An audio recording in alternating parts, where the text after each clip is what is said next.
US imposes sanctions on Russia. US imposes sanctions on Iran. US imposes sanctions on China. Now, you may have come across all of these headlines often, but have you heard Japan imposing sanctions? Well, certainly it is not common. It is usually the US and the European Union that impose sanctions on countries that either hurt their sentiments, violate their rules and regulations, or do not work as per their directions. But recently, Japan announced that it is working on a new package of sanctions against those companies that are still dealing or doing business dealings with Russia. And some Indian companies may also be hit with these sanctions. But first, let us understand what are sanctions. In simple words, sanctions are basically penalties that are imposed by one party, in this particular case, one country, on another country. And that could be due to multiple reasons. So, when one country violates rules and regulations of another country, the other country imposes sanctions on this country. And this is what sanctions are. But are these sanctions effective? Now, it totally depends on the kind of country or the kind of party that is imposing those sanctions. Now, in this particular context, when we talk about Japan, Japan is the fourth largest economy of the world, and it is the most developed country in Asia. So, the impact of the sanctions being imposed by Japan, they are going to be significant on any country or company that they impose those sanctions on. And this is why when we look at the US is a global superpower, right? It is the largest economy of the world. And when it imposes sanctions, those sanctions carry weight and they are impactful. Because not only is the US being the superpower that it is imposing sanctions, it is also other countries, its allies, specifically its Western allies and the EU, that is also imposing sanctions as being directed by the US. And at the same time, the US can also pressurize third countries into imposing sanctions against the party that they do not like or they have imposed sanctions against. And if those countries, they are not giving in to the pressure of the US, they could also be at the target of the US. But why would Japan, a close Indian ally, impose sanctions? Now, first of all, it is important to understand that these sanctions, they're not against the Indian government. They are not against India as a country. These sanctions are only going to be put against companies that are doing business dealings, Indian companies that are doing business dealings with Russia, that have circumvented anti-Russia sanctions. Now, in simple terms, it means that all the countries that have tried to avoid these sanctions put on Russia and still have done business with, they are going to be on the radar. So India and Japan's foreign relations, they are going to be unaffected. They are not going to be affected by these sanctions as they are not against the Indian government. Also, Indian firms are not the only firms that are going to be affected or being hit by these sanctions. Companies from countries including China, UAE, and Uzbekistan are also on this particular list. It is also important to note that Japan and India, they have a significant strategic partnership. And in fact, Japan is one of the biggest foreign investors in India that has committed to investing $42 billion in India till 2027. Both the countries, they have collaborated on various projects including science and technology, automobiles, infrastructure, railways, as well as joint projects in third countries.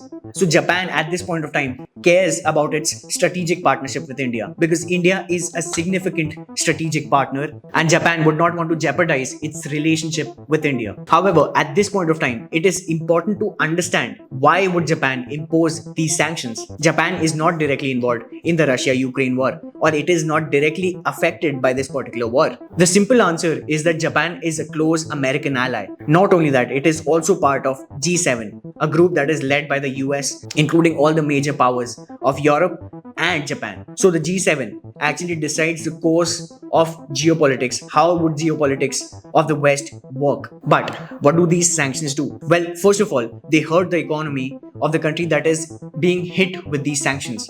Not only that, they also hurt the economies of the countries, the third countries that are involved in these sanctions. What do I mean by that? So for example, in this particular case, when US hit Russia with multiple sanctions, anyone who is not involved in this particular war but is actively doing business with Russia could also be hit with sanctions by the US. So the US uses this particular power, weaponizes this power, and uses it against anyone who is involved, who is going against the US and not basically listening to their demands, which simply tells us that the US and the Western nations, they are ganging up in this particular case on Russia and all the countries and even companies that are doing business with Russia, thereby affecting millions of people, not just living in Russia, but around the world. Talking about potential sanctions by Japan on Indian firms as well as firms of some other countries, they are not going to affect millions of people from around the world because Japan is only sanctioning companies. So at most, it will affect the people that are working at the company. It will affect the business of that company that is dealing with Russia at this point of time. It will not affect millions of people that are living in that particular country because these sanctions, they are not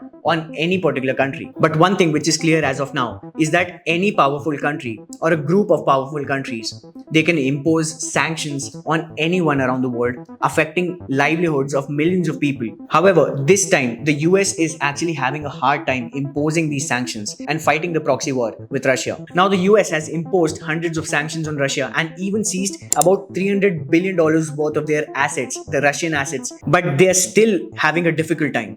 And here is why. There are three major reasons for it. Number one, Russia is the largest country in terms of geography, which makes the country rich in natural resources, so it does not have to depend entirely on Western imports. Moreover, Russia is also rich in oil and gas, and it was supplying oil and gas to Western European nations before the Russia-Ukraine war began. So even after imposing all of those sanctions on Russia, the Western countries, they were still dependent on Russia for oil and gas. And as a result of these sanctions, it caused shortage of oil and gas in the Western countries, specifically in Germany. It led to energy crisis in Germany. So the Western countries, they are also dependent on Russia and not just the other way around. Number two, China, which is the second largest economy in the world and an adversary of the US, is siding with Russia in this particular war. Now, the US and China, they are also going through a trade war at this point of time. And on top of that, the Russia-Ukraine war has allowed for China to actually side with Russia, which has led to the growth of trade between Russia and China. And the trade between the two countries has grown multifold. In fact, it increased by over 80 times just in the first 8 months after the war started. Not only that, Russia's trade with Asian countries has also grown significantly,